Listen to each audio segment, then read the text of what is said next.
ಮಾರಿಕಾಂಬೆ ದೇವಸ್ಥಾನ. ಇಲ್ಲಿ ಎಲ್ಲರೂ ಬಂದು ತಮ್ಮ ಬೇಡಿಕೆಗಳನ್ನ ಈಡೇರಿಸಿಕೊಳ್ಳಿ. ಇದು ನಮ್ಮ ಶಿರಸಿ ಶ್ರೀ ಮಾರಿಕಾಂಬೆ ದೇವಸ್ಥಾನ. ಇಲ್ಲಿ ಎಲ್ಲರೂ ಬಂದು ತಮ್ಮ ಬೇಡಿಕೆಗಳನ್ನ. ಮೋಟು ಪತ್ಲು ವಿಡಿಯೋ ನಿಮ್ಮೂರಿಗೆ, ನಿಮ್ಮ ದೇವಸ್ಥಾನಕ್ಕೆ, ನಿಮ್ಮ ಊರಲ್ಲಿರೋ ದೇವಸ್ಥಾನಕ್ಕೆ ಬಂದು ನಿಮ್ಮ ಜೊತೆ ಮಾತನಾಡೋ ಹಾಗೆ ಒಂದು ವಿಡಿಯೋನ ನೀವೇ ಒಂದು 5 ನಿಮಿಷಗಳಲ್ಲಿ ಮಾಡಬಹುದು. ಅದು ಹೇಗೆ ಅಂತ ತಿಳಿಸ್ಕೊಡ್ತೀನಿ. ಗೂಗಲ್ಗೆ ಹೋಗಿ ಮೋಟು ಪತ್ಲು ಅಂತ ಮೊದಲೇ ಒಂದು ಸ್ಕ್ರೀನ್ಶಾಟ್ ತೆಗೆದುಕೊಳ್ಳಿ. ಗೂಗಲ್ಗೆ ಹೋದರೆ ಸಿಗುತ್ತೆ, ಮೋಟು ಪತ್ಲು ಅಂತ ಸರ್ಚ್ ಮಾಡಿದ್ರೆ. ನಂತರ ನಿಮ್ಮ ಊರಲ್ಲಿರೋ ದೇವಸ್ಥಾನ ಯಾವುದಿದೆ ಅದರದ್ದು ಹೆಸರು ಬರೀರಿ. ಅದು ಹೆಸರು ಬರೆದಾಗ ಅದು ಬರುತ್ತೆ. ಸ್ಕ್ರೀನ್ಶಾಟ್ ತೆಗೆದುಕೊಳ್ಳಿ ಅಥವಾ ಡೌನ್ಲೋಡ್ ಮಾಡ್ಕೊಳ್ಳಿ. ಮಾಡ್ಕೊಂಡಿದ್ದ ನಂತರ ಅದನ್ನು ತೆಗೆದುಕೊಂಡು ChatGPTಗೆ ಹೋಗಿ. ChatGPTಯಲ್ಲಿ ಪ್ಲಸ್ ಐಕಾನ್ನ ಟೈಪ್ ಮಾಡಿ, ಅಲ್ಲಿ ಫೋಟೋವನ್ನು ಆ್ಯಡ್ ಮಾಡಿ. ನೀವೇನು ಸ್ಕ್ರೀನ್ಶಾಟ್ ತೆಗೆದುಕೊಂಡಿರ್ತೀರಲ್ಲ ಆ ಫೋಟೋವನ್ನು 2 ಆ್ಯಡ್ ಮಾಡಿ. ನಿಮ್ಮದು ಫೋಟೋ ಇದ್ದರೆ ಅದನ್ನು ಕೂಡ ಆ್ಯಡ್ ಮಾಡಿ. ನಾನು ಅದನ್ನ ಡೀಟೇಲಾಗಿ ಹೇಳಿದ್ದೇನೆ. ಅದನ್ನು ಆ್ಯಡ್ ಮಾಡಿ ಅಲ್ಲಿ ಬರೆಯಿರಿ. ದೇವಸ್ಥಾನದ ಮುಂದೆ ಮೋಟು ಪತ್ಲು ನಿಂತಿರುವ ಫೋಟೋ ಮಾಡಿಕೊಡಿ ಅಂತ ಬರೆದಿಡಿ. ಆವಾಗ ಅದು ಅಲ್ಲಿ ಬರುತ್ತೆ. ಕ್ರಿಯೇಟ್ ಇಮೇಜ್ ಅಂತ ಬರ್ತಾ ಇರುತ್ತೆ. ಯಾಕಂದರೆ ಅದು ಲೋಡ್ ಆಗ್ತಾ ಇರಬೇಕು. ಸರ್ವರು ಬಹಳಷ್ಟು ಜನ ಯೂಸ್ ಮಾಡೋದ್ರಿಂದ ಸರ್ವರು ಹೋಗ್ತಾ ಸ್ಲೋ ಇರುತ್ತೆ.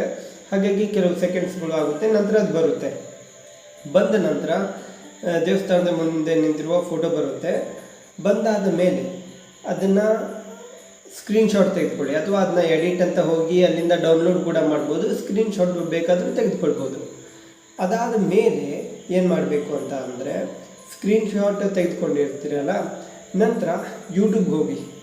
ಯೂಟ್ಯೂಬು ರೀಲ್ಸ್ ಎಲ್ಲ ನೋಡ್ತೀವಲ್ಲ, ಯೂಟ್ಯೂಬ್ಗೆ ಹೋಗಿ ಅಲ್ಲಿ ಕೆಳಗಡೆ ಪ್ಲಸ್ ಐಕಾನ್ ಇದೆಯಲ್ಲ, ಅಲ್ಲಿ ಟೈಪ್ ಮಾಡಿ ವಿಡಿಯೋ ಮತ್ತು ಶಾರ್ಟ್ಸ್ ಅಂತ ಇದೆ. ಶಾರ್ಟ್ ಮೇಲೆ ಕ್ಲಿಕ್ ಮಾಡಿ.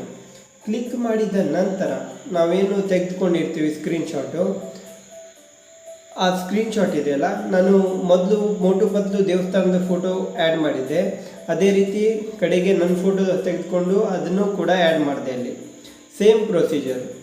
ಮೋಟು ಪತ್ಲುಗೆ ದೇವಸ್ಥಾನಕ್ಕೆ ಮುಂದೆ ಅದನ್ನ ಟೈಪ್ ಮಾಡಿ ChatGPTಯಲ್ಲಿ. ಅದೇ ರೀತಿ ನಂದು ಫೋಟೋ ಹಾಕಿ ನಂದು ಕೂಡ ಅಲ್ಲಿ ಬರುವಂತೆ ಟೈಪ್ ಮಾಡಿದ್ದೆ.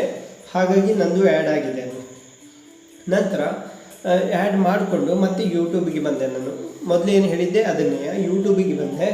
ಬಂದಾದ ನಂತರ ಅಲ್ಲಿ ಮೇಲ್ಗಡೆ ಟಾಪಲ್ಲಿ ಒಂದು ಕಲರ್ ಇದೆಯಲ್ಲ, ಅದನ್ನು ಟಾಪ್ ಬಲಗಡೆ ಅದನ್ನು ಟೈಪ್ ಮಾಡ್ತೇನೆ ನಾನು. ಟಾಪ್ ಬಲಗಡೆ, ಟಾಪ್ ಮೇಲ್ಗಡೆ ಇರೋ ಬಲಗಡೆಯನ್ನು ಟೈಪ್ ಮಾಡಿದಾಗ ಫೋಟೋಸ್ ಟು ವಿಡಿಯೋನ ಟೈಪ್ ಮಾಡ್ತೇನೆ.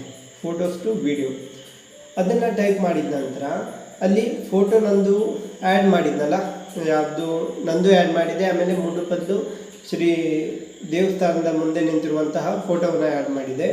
ಅದನ್ನು ತೆಗೆದುಕೊಂಡು ಬಂದು ಕೆಳಗಡೆ ಡಿಸ್ಕ್ರೈಬ್ ಅಂತ ಇದೆ, ಟ್ರೈ ಬ್ರಿಂಗ್ ಯುವರ್ ಅದು ಟೆಕ್ಸ್ಟ್ ಅಂತ ಇದೆ. ಅದನ್ನು ನೀವು ಬರೀರಿ. ನಿಮಗೆ ಯಾವ ರೀತಿ ಬೇಕು, ನಿಮ್ಮೂರು, ನಿಮ್ಮ ಹೆಸರು, ಅದನ್ನು ಬರೀರಿ. ಅದು ಬರೆದಾದ ನಂತರ ಅದನ್ನ ಕೊಡಿ. ನೆಕ್ಸ್ಟು ಕೊಟ್ಟಾಗ ಕೆಲ ಸಮಯಗಳ ಕಾಲ ತೆಗೆದುಕೊಳ್ಳುತ್ತೆ. ಅದು ನಾನು ಮೊದಲೇ ಬರೆದಿಟ್ಟಿದ್ದೆ. ಅದನ್ನ ಬರೆದು ಒಂದು ವಾಟ್ಸಪ್ಪಲ್ಲಿ ಬರೆದಿಟ್ಟಿದ್ದೆ. ಯಾಕಂದರೆ ಇಲ್ಲಿ ಬರಿತಾ ಇದ್ದರೆ ಲೇಟ್ ಆಗುತ್ತೆ ಅಂತ, ವಿಡಿಯೋ ಲಾಂಗ್ ಆಗುತ್ತೆ ಅಂತ ಬರೆದಿಟ್ಟಿದ್ದೆ. ನೀವು ಆ ರೀತಿ ಬರೀರಿ. ಬರೆದಾದ್ಮೇಲೆ ಮುಂದೆ ಬಾಣದ ಗುರುತು ಇದೆಯಲ್ಲ, ಆ ಬಾಣದ ಗುರುತಿಗೆ ಟೈಪ್ ಮಾಡಿ. ಕೆಲ ಸಮಯದ ನಂತರ ಬರುತ್ತೆ. ಅದು ಅವರೇ ಹೇಳ್ತಾ ಇದ್ದಾರೆ, ನೋಡಿ ನಾವು ದೇವಸ್ಥಾನಕ್ಕೆ ಬಂದಿದ್ದೇವೆ, ಇದು ಪುಣ್ಯಕ್ಷೇತ್ರ, ಇಲ್ಲಿ ನೀವು ಬನ್ನಿ ಅಂತ ಅವರೇ ಹೇಳ್ತಾ ಇರೋ ವಿಡಿಯೋ ಆ ರೀತಿ ಬಂದಿದೆ. ಇದನ್ನು ಈಸಿಯಾಗಿ ಕೂಡ ಮಾಡ್ಬೋದು.